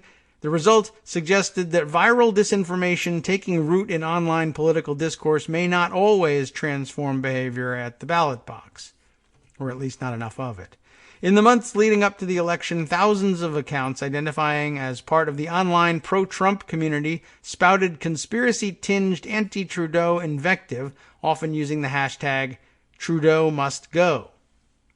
MAGA, M-A-G-A, of course, was the most frequently occurring expression in the bios of accounts that used the anti-Trudeau hashtag, according to analysis by Mark Owen Jones, an assistant professor of digital humanities and Middle East studies at Hamad bin Khalifa University in Doha, Qatar. An unusual source for us. The Trump campaign slogan appeared more frequently than did conservative, or Canadian, for that matter, or Canada, in the bios of about 17,000 accounts that tweeted Trudeau must go in a sample drawn from 6 different periods in September and October. MAGA appeared in about 21% of the accounts with biographical information. The figure was even higher when factoring in related keywords such as Trump or KAG, the new slogan, Keep America Great. Among the MAGA-aligned accounts that engaged in prolific tweeting and retweeting on the Trudeau must go hashtag is one that uses the name Sarah Spencer, followed by flags for Canada, the U.S., England, and Israel. And I don't think you're going to be a citizen of all of those countries. That would be a little difficult to pull off. In the account's 2-year existence, it has sent 82,000 tweets, an average of about 112 tweets per day. The profile includes images of no humans, but rather stock photos of stars and a landscape paired with the text, "It's time to take back our countries," plural. The account retweets virulent attacks on Democrats in the U.S., including former Vice President Joe Biden, and appears to draw inspiration from conservative U.S. media figures such as radio host Mark Levin. We'll be right back. Hi, it's me, David Waldman, your host for Kagro in the Morning, with a brand new interruption to say thanks to all of you who support the show. Remember when I told you that our average monthly donation was about $7, for which you were getting 2 great hours of news and entertainment 5 days a week, and how that came out to about 70 cents an hour? That's a pretty good deal. Except it's wrong. The math actually works out closer to 17 cents an hour. It is hard to beat a deal like that, and even harder to send your kids to college on. Thankfully, Patreon.com makes it easy to make that work. Patreon, Patreon.com, is the simple, secure way to make recurring monthly contributions to support our show. Just search for me or the show name on the site, and they make it easy to crowdfund the show so that the power of our numbers can keep the show going for just a few bucks a month. Once again, thanks so much for all your support.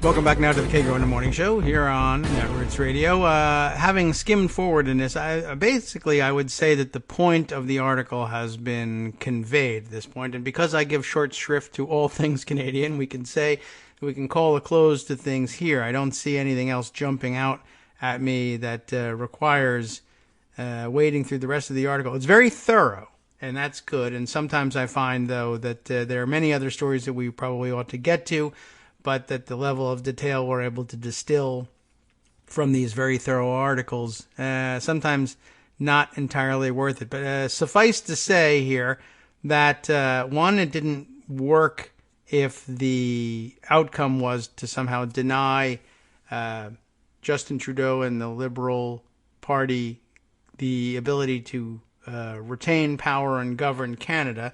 And two, it seems that the other main theme in all of this is that our, I guess it's American based. Maybe it's not, and there's no real reason there's no evidence that establishes that it's clearly Americans and actual American citizens. And in most cases, it seems like what evidence there is points to the idea that there isn't even a single human intelligence behind it, but rather that most of them are bots. It's just that I guess we're not disguising these bots very well.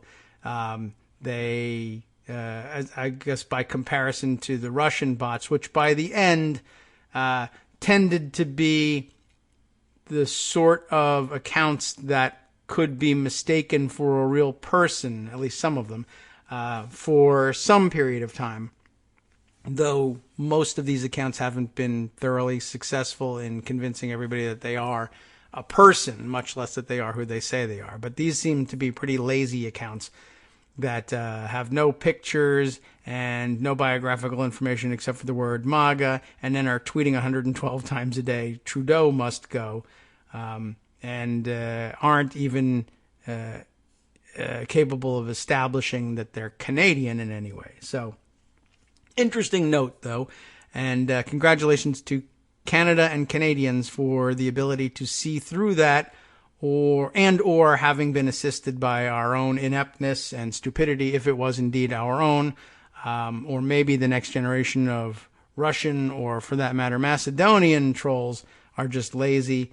So good luck and congratulations to Canada. Okay. Other news. Politico reports for us more of the same, essentially, as we discussed briefly yesterday, or mentioned in passing anyway, with broader stories, the expansion of the private communications channels story to the parties dealing in Ukraine and to parties dealing in Hungary as well. most of that work being done via WhatsApp. We have a new entrant in the improper private communications channels sweepstakes. And to probably no one's surprise, it now ropes Wilbur Ross into this. I don't imagine that anybody thought that he was being, say, particularly energetic in pursuing ways of having his conversations off the record and not get discovered. Politico has the story. National Archives probes Wilbur Ross's use of private emails. Yes, but his emails. It's almost as if they never cared about email security and communication security. Josh Gerstein reporting this one. Again here, I guess we'll give the first couple graphs by way of background how this came up, but I think you probably have gathered what the story is. The National Archives and Records Administration has launched an investigation into Commerce Secretary Wilbur Ross's use of private email for official business, according to a letter made public this week. In other words, there's actual paperwork here, something that we continually forget to demand from the Trump administration. As we mentioned the other day, everyone simply takes for granted that the aid to Ukraine has been released because the people who originally broke the law by not releasing it now say they did release it, and may even have written a letter that says they released it, but there's more paperwork than just that, and you should demand it. So put that story back under the microscope. Here we have the paperwork.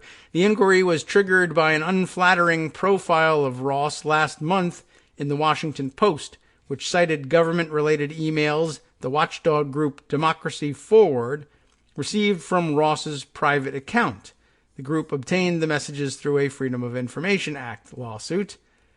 The National Archives and Records Administration, or NARA, believe it or not, or NAMBLA, as John Stewart always used to say, has become aware of a potential unauthorized disposition of U.S. Department of Commerce records. Archives official Lawrence Brewer wrote in an October 9th letter to Jennifer Jessup, who serves as Commerce's Chief Information Officer. Brewer, who holds the title of Chief Records Officer of the U.S. government, cited the Washington Post article and noted that it asserted that Ross used personal email for official business. Brewer asked for a response from Commerce within 30 days. Word of the National Archives inquiry comes as a court fight escalates over Ross's emails, creating parallels with legal battles during the Obama administration over access to government officials' personal email accounts. The most famous showdown was, of course, can you guess? Over, yes, Secretary of State Hillary Clinton's personal account, which she used in lieu of an official State Department email address during her 4 years in the cabinet. Not in lieu of, but in parallel to. But I don't think that makes much of a difference.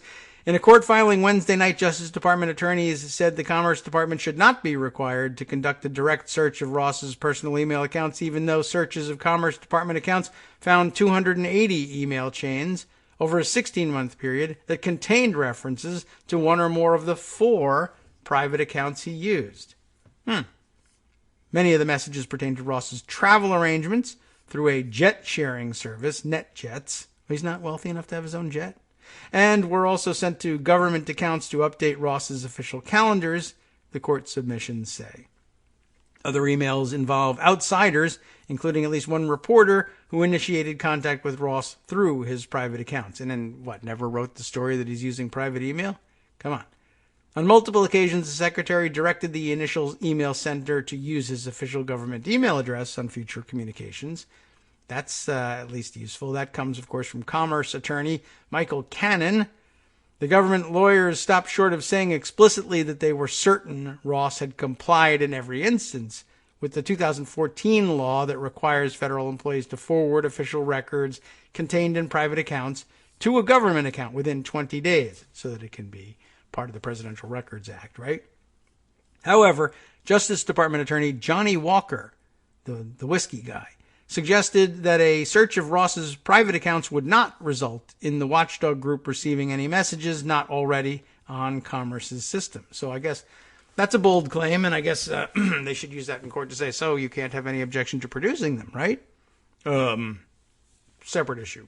Answer is no. Anyway, so there we have it, another butt blanks emails inquiry that will pass mostly unremarked upon, I think.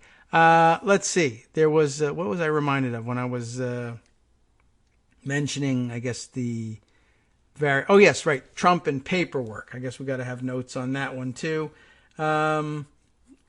There was, I guess, another possible line of inquiry on Trump paperwork yesterday with regard to the Turkish-Syrian Kurdish situation. I believe it was announced that having satisfied American conditions regarding its occupation of northern Syria and treatment of the Kurds, the sanctions levied by the United States against Turkey were going to be lifted, and this was supposed to establish some sort of benchmark of progress in the region. Eagle-eyed listeners, they're also eagle-eared, I guess, listeners, but they were, in this case, eagle-eyed on top of their listening skills, because they spotted this issue and were able to ask the appropriate question: were there ever any sanctions actually put in place to be lifted? The big bold move that establishes progress in the region of removing the sanctions takes on a lot less significance if, in fact, the sanctions were never put in place, and you always need to check the paperwork with these guys, check it in both ways, coming and going. Were there sanctions imposed, and were they in fact lifted? In other words, is this a fake news story, and did you report it erroneously? Okay, so check on that for us, will you, while you have a spare moment? Let's see. In other news here, let's see. This, I think, will bring us up to speed on what's up with our good friends Lev Parnas and Igor Fruman. The New York Times reporting yesterday, indicted Giuliani associate. Oh, no, we have to have a pop-up. Everyone skip this, please. All right, thanks again. Indicted Giuliani associate ties case to Trump. That's interesting. Good strategy. Lev Parnas, I guess, in court, making arguments that essentially will demand that we view his criminal indictment as inextricably linked to the President of the United States. That seems like a curious strategy. What's going on? The connection was made as two associates of Rudy Giuliani pleaded not guilty in federal court in Manhattan, says the subheader. Nicole Hong and William K. Rashbaum, the reporters on this, one of two indicted associates of President Trump's personal lawyer, helpfully identified here in the New York Times as Rudolph W. Giuliani, Rudy Colludi to you and me, on Wednesday tied the case to the president himself. That seems like a bad idea. Saying that some of the evidence gathered in the campaign finance investigation could be subject to executive privilege. Pretty amazing. Dumb to tie it to the president first, but a bold move. A Ukrainian-American, possibly mob-connected figure alerting the federal judge that they may move to exclude evidence in this case under executive privilege. Remember, Donald Trump says he doesn't know Lev Parnas. May have met him, maybe taken a picture with him, etc. But that proves nothing. I take pictures with everybody. But apparently now, being in a picture with the president entitles you to invoke executive privilege on his behalf in your own federal criminal trial. The unusual argument, the article continues, was raised by a defense lawyer in federal court in Manhattan as the two associates, Lev Parnas and Igor Fruman, pleaded not guilty to federal charges that they had made illegal campaign contributions to political candidates in the United States in exchange for potential influence. Mr. Parnas and Mr. Fruman have become unexpected figures in the events at the heart of the House Democrats' impeachment inquiry, having played a role in helping Mr. Giuliani's efforts on behalf of President Trump, and really, honestly, by the way, to clarify the issues just as Marty Lederman was doing earlier, we need to say here, Mr. Giuliani's efforts on behalf of private citizen Donald J. Trump, private citizen and presidential candidate Donald J. Trump, to dig up information in Ukraine that could damage former Vice President Joseph R. Biden Jr., thanks for giving us the whole name here, a prospective Democratic challenger, in case you didn't know. I would say, by the way, it's interesting to me, and we always make fun of this, I'm guessing about 10% or so of every issue of the New York Times is given over to information that falls into the everybody knows that category. And I guess you're always anticipating someone just arriving on the planet for the first time and stumbling into the, I want to dip my toe in the waters here and know what's going on this planet. And they're going to do it from this article. And it's absolutely essential that this Martian explorer know that Joe Biden's middle initial is an R, and that his father presumably had the same name, and that's what makes him a junior. And in case you didn't know, he's a prospective Democratic challenger. I guess if you were just reading, not from another planet, but from another country, and you're a 14-year-old civics student in Moldova, and your assignment in comparative government class is read this article, I didn't realize he was a prospective Democratic challenger. Now you know. But it's ruining our show. But we make it our own by addressing it head on and complaining about it. All right. Mr. Giuliani has denied wrongdoing, but has acknowledged that he and the two men worked with officials in Ukraine to collect damaging information about the American ambassador to Ukraine and other targets of Mr. Trump and his allies, including Mr. Biden and his younger son, Hunter. Edward B. McMahon, Jr., a lawyer for Mr. Parnas, told the judge in the case that the potential for the White House to invoke executive privilege, at least he acknowledges they have to do it, stemmed from the fact that Mr. Parnas had used Mr. Giuliani as his own lawyer at the same time that Mr. Giuliani was working as Mr. Trump's lawyer.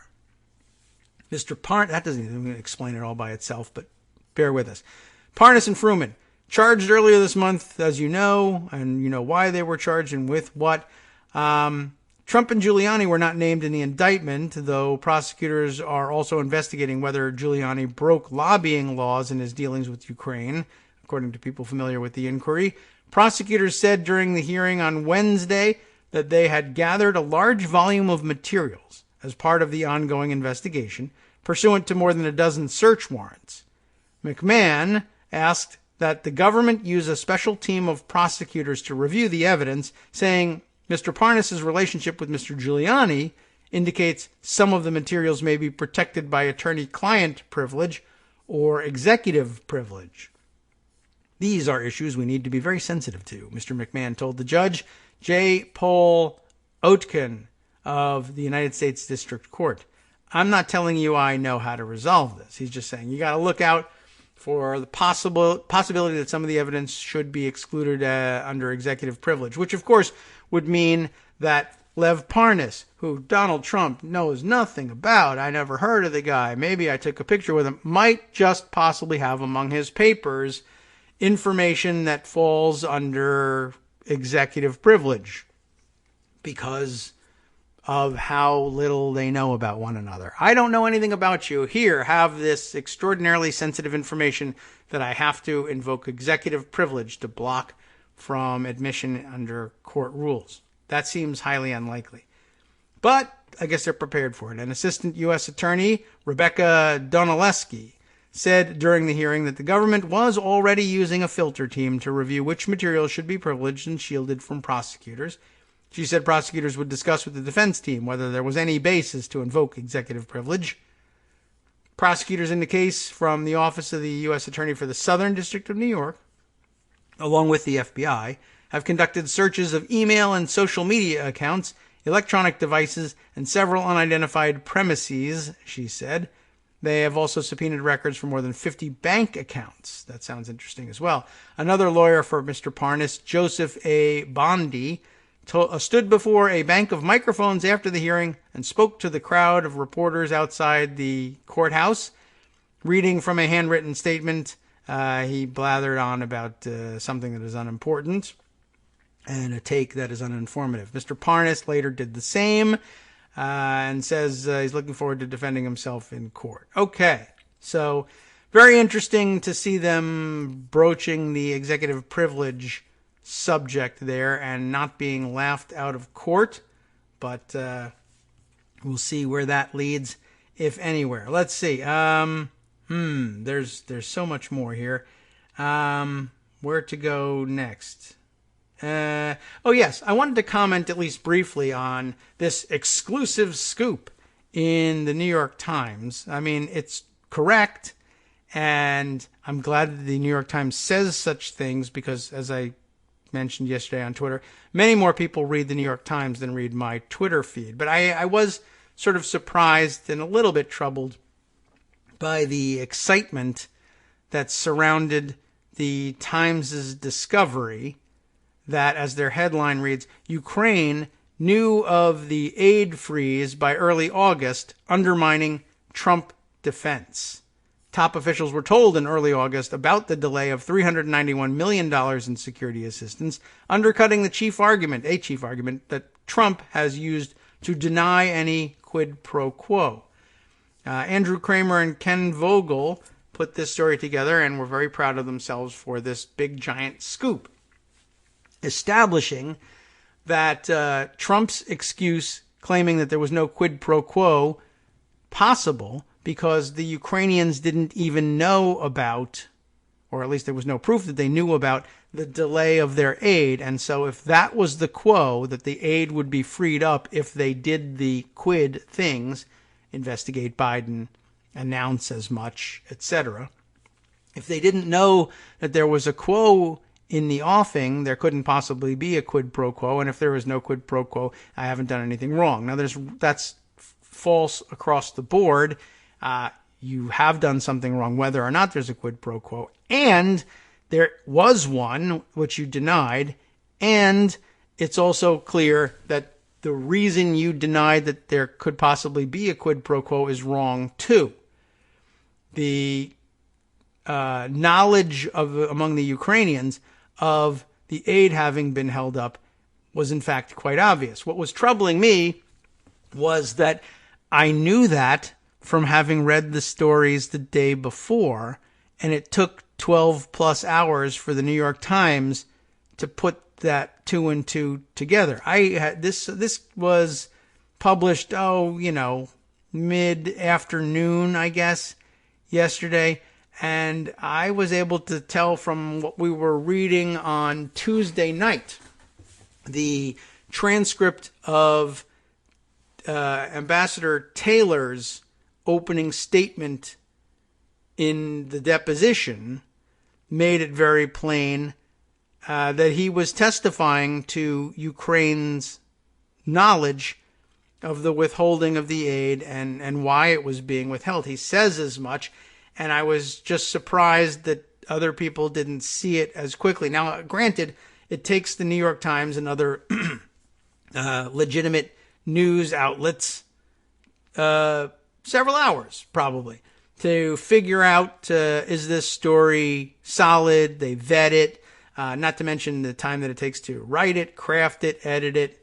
I don't know exactly what's necessarily standing in the way of publishing it these days in terms of our digital culture.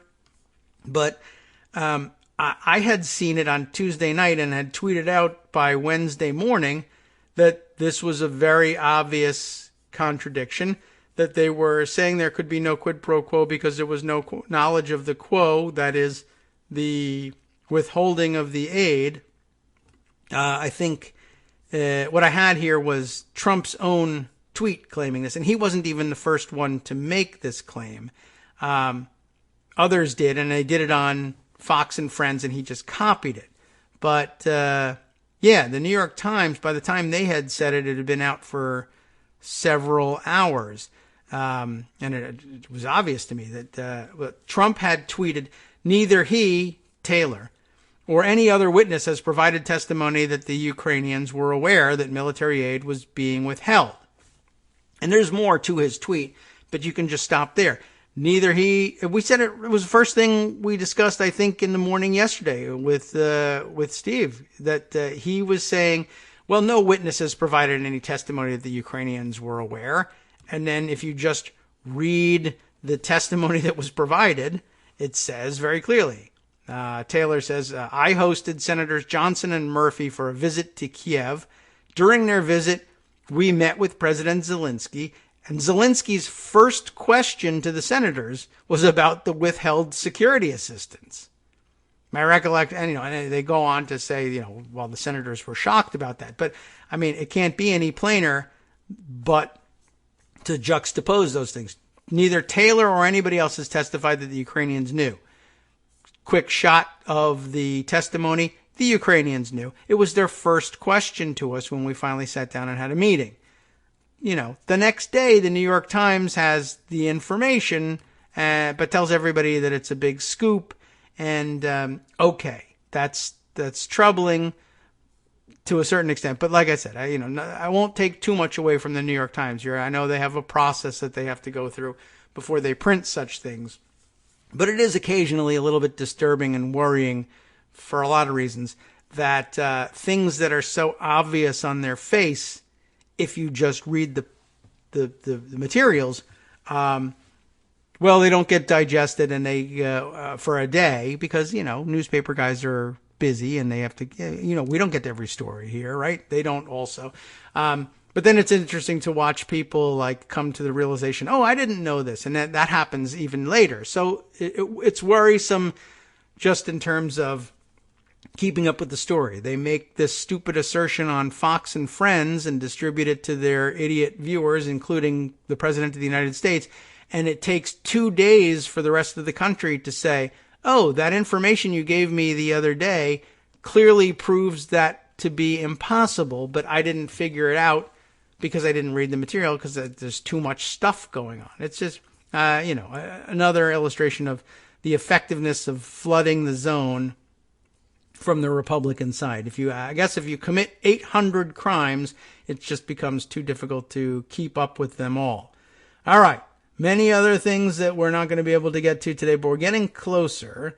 And tomorrow, being Friday, it will be a great day to round all these things up and bring you up to speed on all of this stuff, some of which, even then, we won't get to. But we'll have to tomorrow, I guess maybe we'll dive into a new name to add to our growing rogues gallery. And Friday is the day we usually set aside for introducing such names. And then when we do that, it blows up over the weekend. So maybe tomorrow will be the day we dive into the story of Kashyap Patel, I guess known as Cash to his friends, and what he's been up to inside various agencies in the United States government, none of which he has any real business being employed in.